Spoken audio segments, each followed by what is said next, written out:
Howdy,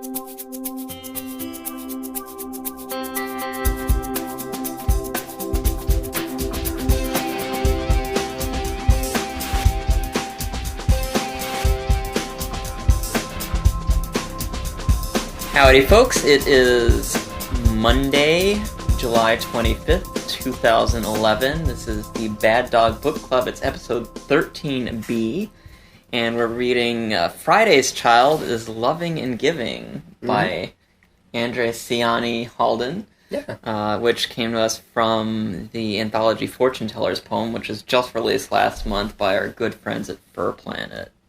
So thanks to everyone for that.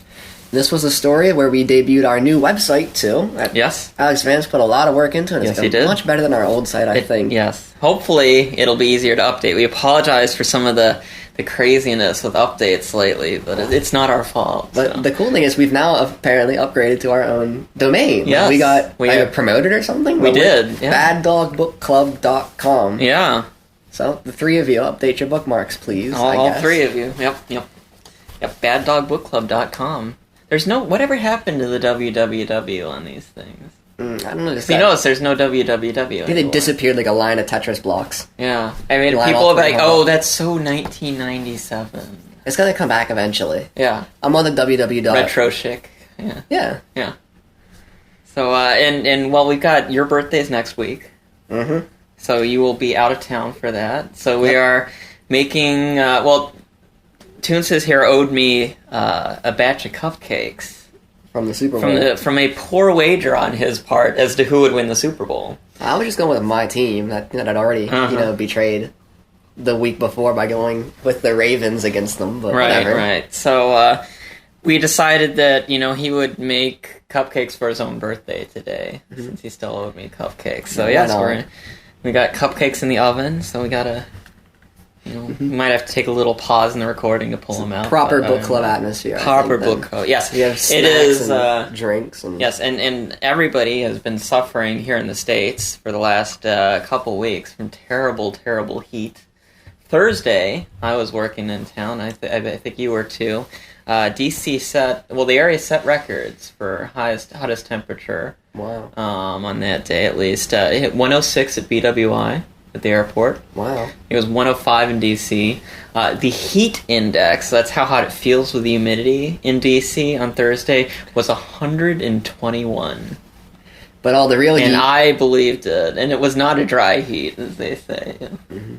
What were you going to say? So the real heat was on BadDogBookClub.com, and Obviously. Friday's Child is Loving and Giving. It's a wonderful story. Oh my god, I love this. You loved it. Okay, but so we didn't pick it out. We should say we had our friend Fuzz, who runs FurPlanet. I told him a couple weeks ago, I was like, you got this anthology coming out, and I want to bump it. Pick your favorite story from there. Let's hear it. So, or a favorite. I shouldn't say you, because I don't want to offend anybody. So I say a favorite story, and this is what he replied back with. Well, I just liked it because I tend to think of myself as the ambassador that's operating between the bears and the twink communities, because they don't always have the best of relations, as might be demonstrated in the story. Like just the raw lack of self-esteem that Brian shows when he's around this twinkish fennec fox just maybe demonstrates that connections between the two parties aren't quite as healthy as they can be. So this is, I think, a good story for us to examine and remember that bears and twinks, although they sometimes fight and argue, they really do have common interests. There's common interests being bears and twinks. Two gay stereotypes that go great together. Right? Yeah, but I mean, because it works, like peanut butter and jelly, and nachos and cheese dip or something like that. Bears and twinks.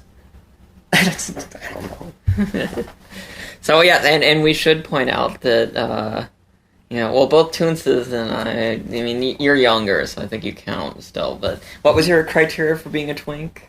Because I like that. Oh, right. Okay, so the patch of hair. When the happy trail. Yeah.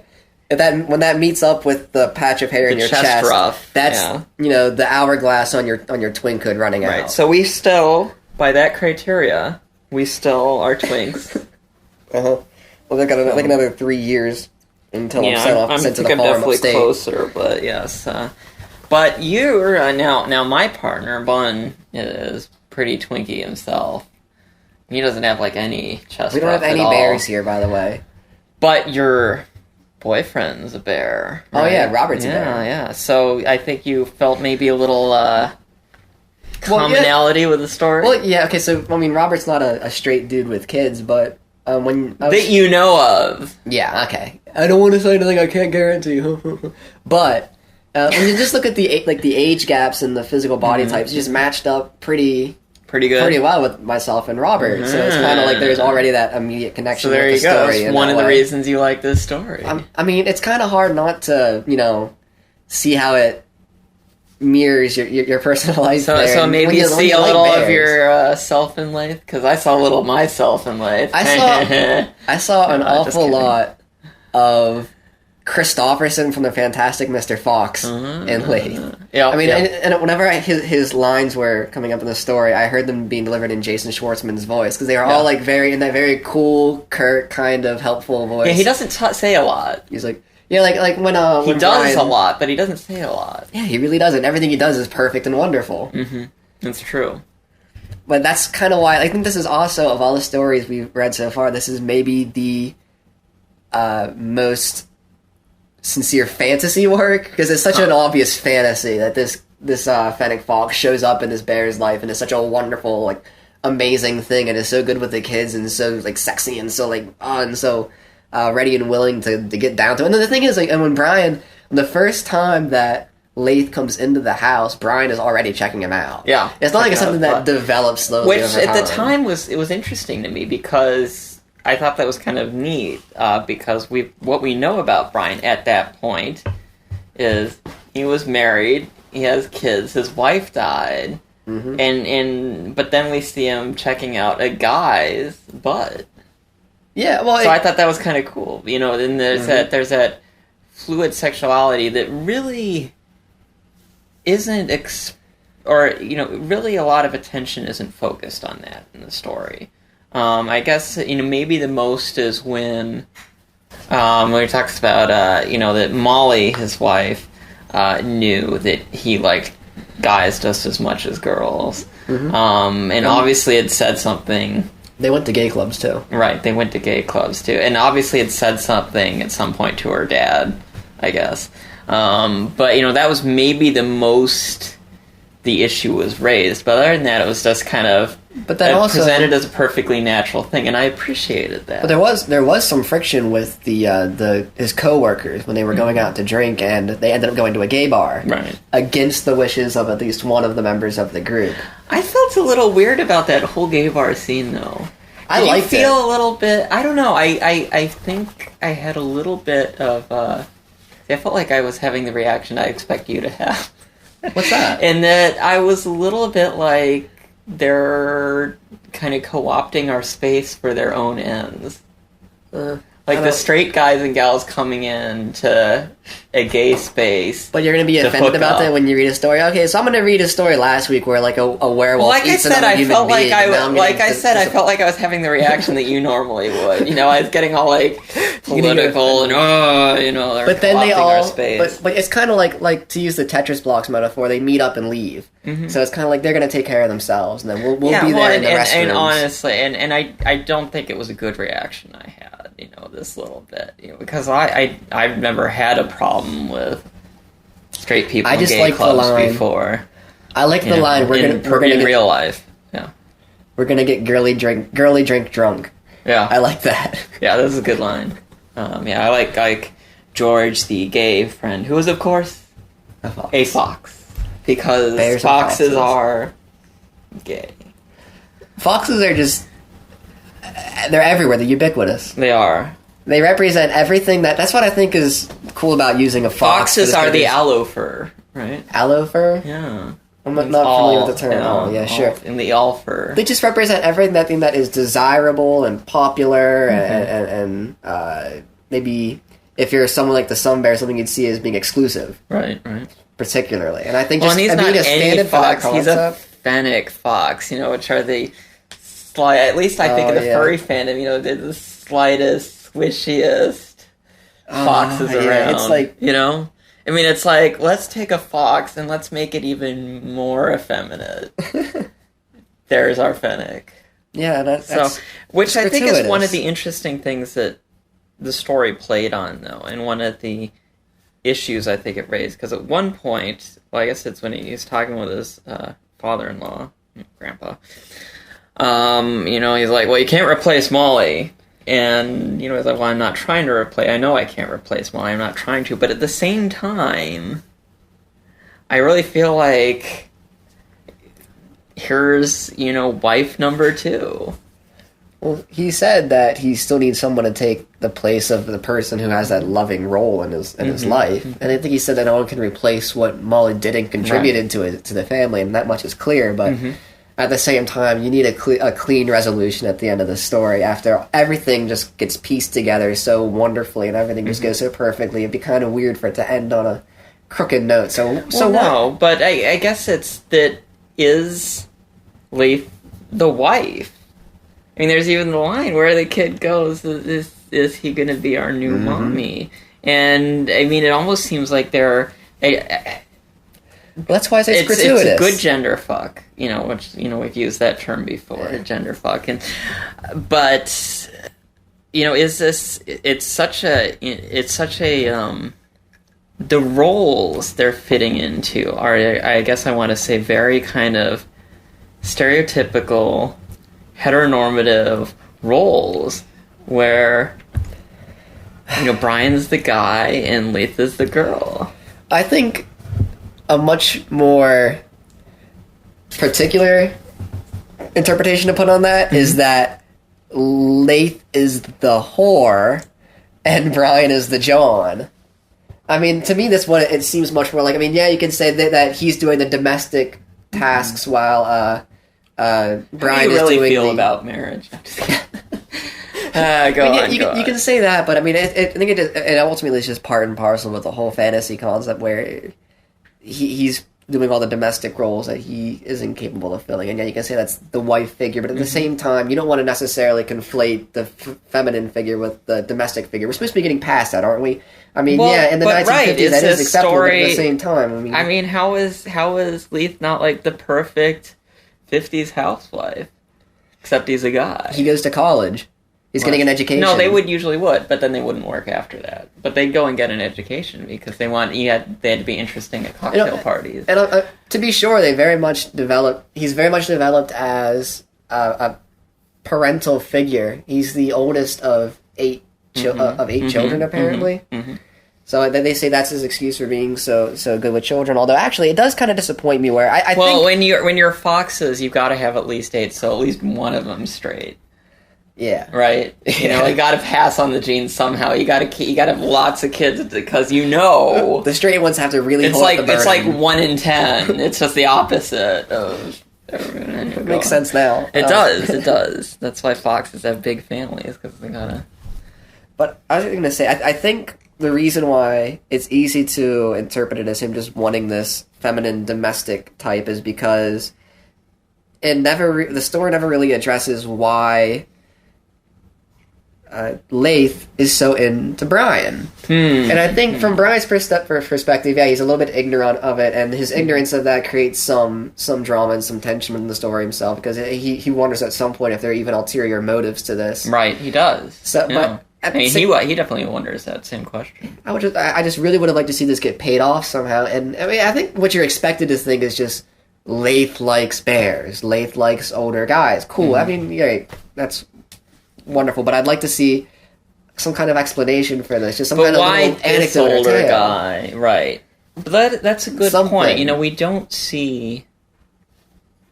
really have any evidence of what specifically his personality is being self-sacrificing. Right. He is loving and giving, as the title says. And that's obviously what the story's written around, because this is, these titles are taken from the old, poem.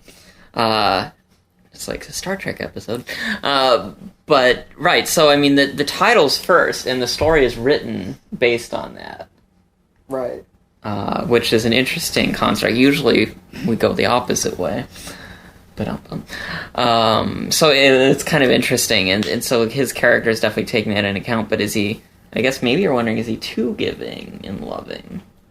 well, if you're not into this kind of thing, that's probably your immediate response is going to be. But if this is your deal, like your kink, you don't really want to question it. You just want it to work out. And it didn't do and it didn't do, the thing that you see in bad furry stories where like they meet at the club and they fuck in the bathroom and then they're like, Toonces, I love you. Will you be my mate? And you say, oh my god, I will love you forever. Let's go to Taco Bell. I'm fucking drunk. Yeah, exactly. And we'll be mates. Hooray! Yeah, hooray. After a fuck in the restroom one night, at a club. So they didn't do that. I mean, it was sort of like that, but it did happen over several months. But it's interesting, like, obviously, I guess to believe it, there would have had to have been, I want to say, more moments with just the two of them. More moments with getting just to know each other, maybe. maybe. Yeah, and we don't see those. We see the things that are... It's very much Brian's story. And we see the moments in this relationship that are, the most crystallizing, important for him. And maybe that relates to this, because you said something about... You were wondering about the grandfather and the mother, or grandmother. And what did you... Well, I think that relates to this. Well, I think, like I said, like we said, this is very much Brian's story, and I think that maybe these scenes could have been mined a bit deeper, because I think what the way they're used is just to... But I think what these scenes mostly serve as, and it's, pragmatic and it's defensible, like, because that's what the story is, it's pulp. It serves as, I think, building tension for the pulp, building a pent-up feeling in the bear for the pulp, because it really transitions almost directly into it. Well, and we've all been there, haven't we? I mean, like, raw, frustrated, and then you want to fuck somebody. Yeah, but it was like, okay, so he says, I don't want to have this conversation, but for the story, it might have been much better for them to have the conversation in terms of developing the characters. And I say that because... But that's kind of realistic, because sometimes people don't want to... sometimes people won't do the thing that may be better fuck for realism. them. I wanted to see conflict. I wanted to see fights and fireworks fly. I don't care if it's realistic or not. I want to see shit happen. It's too fantasy because they end up together, and then it's like, it's what too makes realistic. It a fantasy? No. When I say it's a fantasy, situation. I mean it's like something you close your eyes and dream about. That's what I mean when it's a fantasy. It's because it's gratuitous in that respect, which is fine. I mean, I think that's great, but I think I came to that conclusion ultimately because so many of these scenes were, I think, they could have been developed into much more critical scenes themselves, but they just kind of flowed along and set up how important Laith was to Brian. But that's the object of the story. Yeah, it is. So I don't want to be too critical of it. But at the same time, in a short story, you've got to economize. And if the story is about why Laith is important to Brian, do you need to develop those other scenes? Sure, because I mean, in the end, I would argue maybe you don't. But anyway, go on. And I just think there might have been. I don't think there might have been ways to maybe help Laith get a bit more developed, so that he doesn't come across quite so like a fantasy figure and like a domestic servant, even like just like a generic type you might put in your head sometimes. It's the only real criticism I have of the work, and I still really like it because I like Twinks and Bears, and it's really well written. But I mean, all we know of Laith's personality is that he is endlessly giving, which is pretty awesome. But we don't know beyond that. I mean, obviously he enjoys being that way, but we don't know what else he enjoys necessarily. We don't even know what he's studying. I think he's a Timothy Treadwell type. He goes to live amongst the bears. The bears. It's Grizzly Fox. Grizzly Fox, yeah. Oh my god. That is, by the way, the furriest movie I think I've ever seen. Nobody told me how furry Grizzly Man was. Yeah. I mean, the entire movie is the dude, like, hanging out with foxes, by the way. Yeah. No, I see. He's obsessed with them. Well, and Werner Herzog is a great guy. He's a badass. The entire movie's about you heard about the interview, right? Which like, he was doing an interview with somebody, this is several years ago, I think in Mexico, at a cafe. He was shot by stray gunfire during the interview.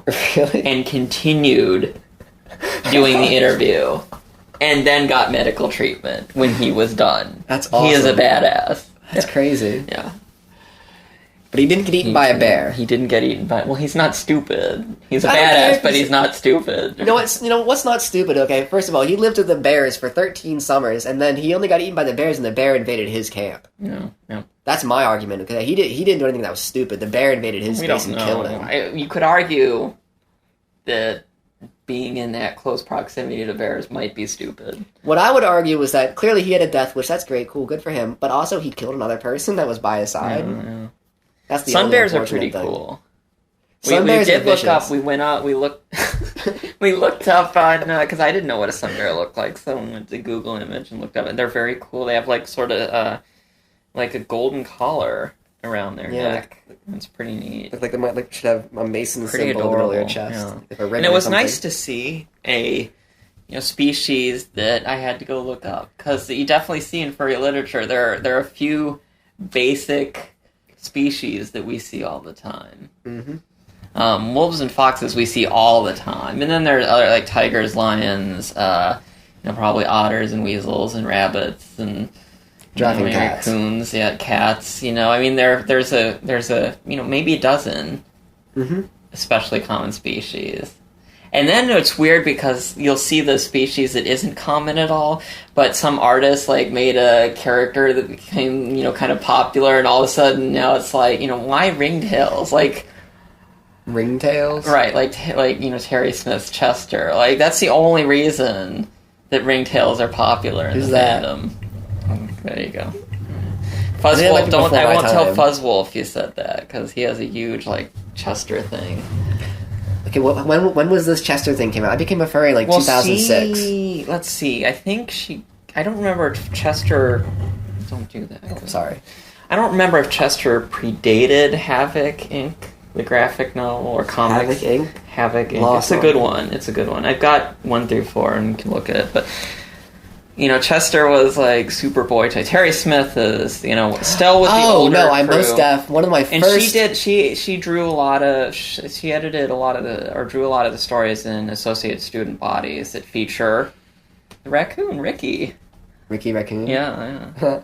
One of the first furry pics I saw was something Art Decade posted somewhere of him smashing Chester in the face with a baseball bat. That's who that was. Yeah. I remember now. Yeah, when you were first becoming a furry, didn't you have a character that you kind of had a crush on? No. Really? No, I just really I think I just really liked Art Decade's art because of the bears. Yeah. Yep, there you go. Okay, so you like the bears. So that's good. I had a thing for Falstaff back in the day, which is definitely before your time. What's Falstaff? He was a kind of, I don't know, a husky dog mix or something that Ginger, a.k.a. Jessica Willard, did. And this would have definitely been before your time. We're talking 98 and shit. 98? I would have been literally about 10 years old. Yep. Mm-hmm. So, like I said. But no, I had a little Falstaff crush. And Fuzzwolf still has a Chester crush. Really? Yeah. After all these years. After all these years, he just got a commission.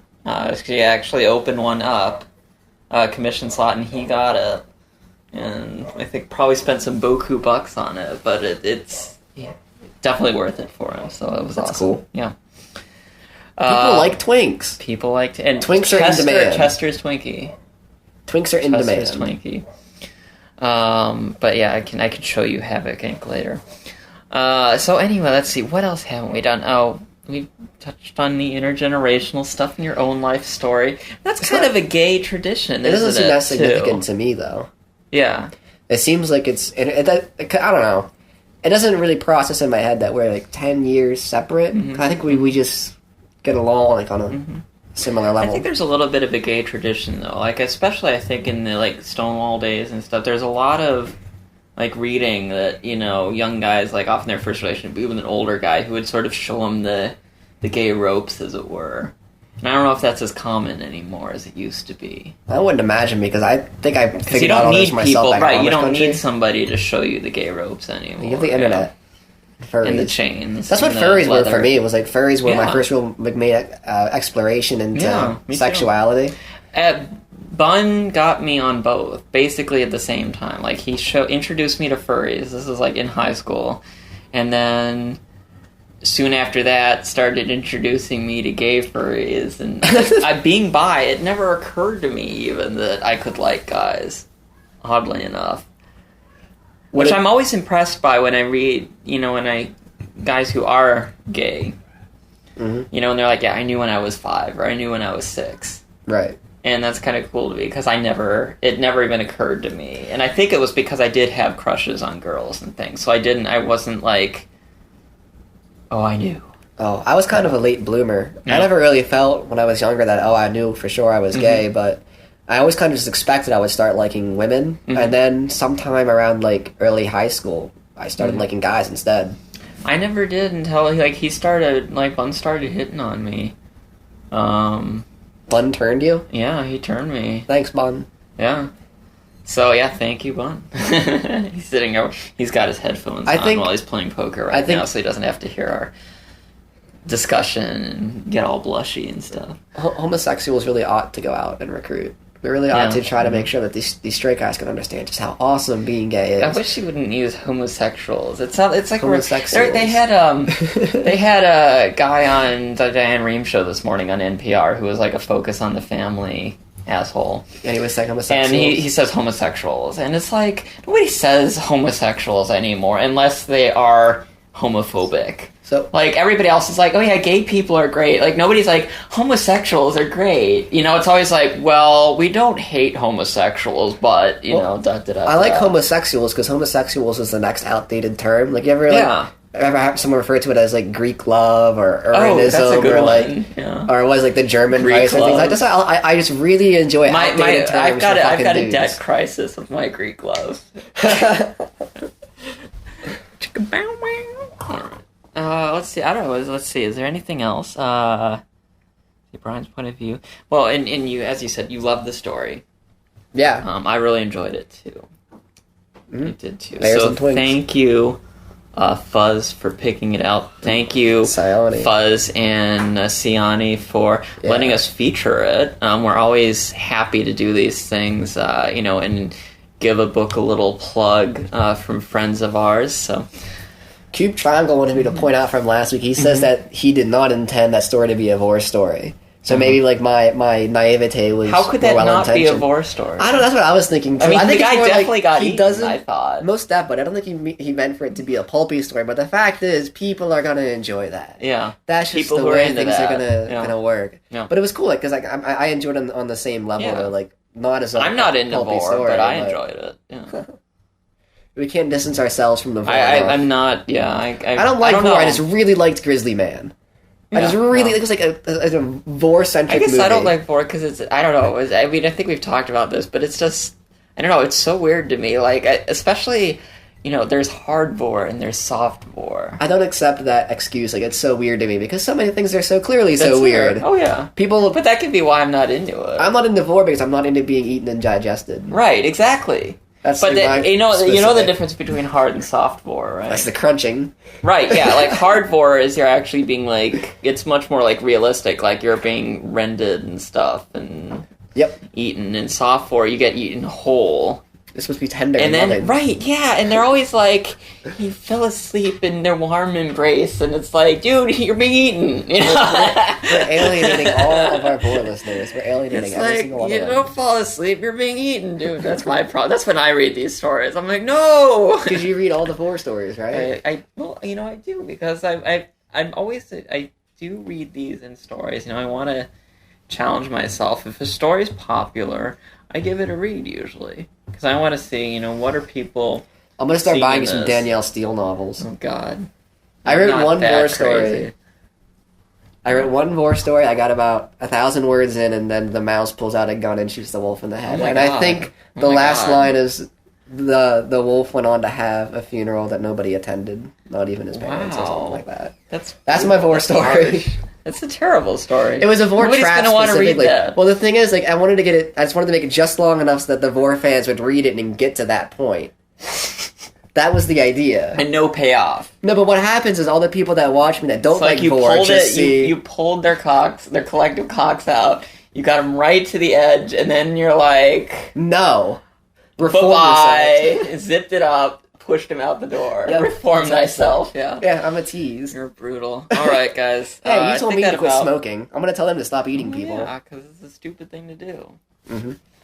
Well, that I think about wraps it up, guys. Unless you had anything to add. I still really like bears. Yep. You heard it here first, folks. I heard it here first, like, multiple episodes ago. Multiple episodes The ago. first yes. episode. Still likes bears. It hasn't changed.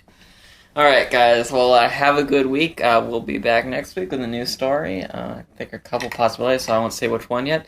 And let's see. Actually, in 2 weeks, I will be out of town. Cool. I'll be on vacation, and we're gonna have. I think Spencer here is gonna get a guest. Sure, we'll to find do someone. the commentary. Yeah. Yeah, or So we'll do Skype or look something. forward to it. Yeah, or we'll figure something out. So I think that'll be fun. Yep. All right.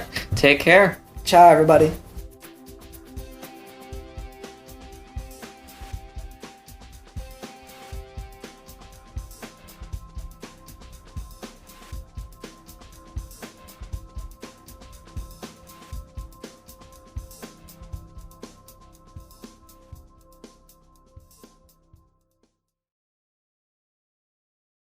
First with your hands, then with your mouth, the downpour of sweat, damp cotton clouds. I was a fool, you were my friend, we made it happen. You took off your clothes, you left on the light, you stood there so brave, you used to be shy. Each feature improved, each movement refined, and eyes like a showroom. Now they're laying out the blankets on the beach. You want to continue? That was great. It's a Bright Eyes That's song. awesome. Yeah, very good. That's like a really good Bright Eyes song. Yeah.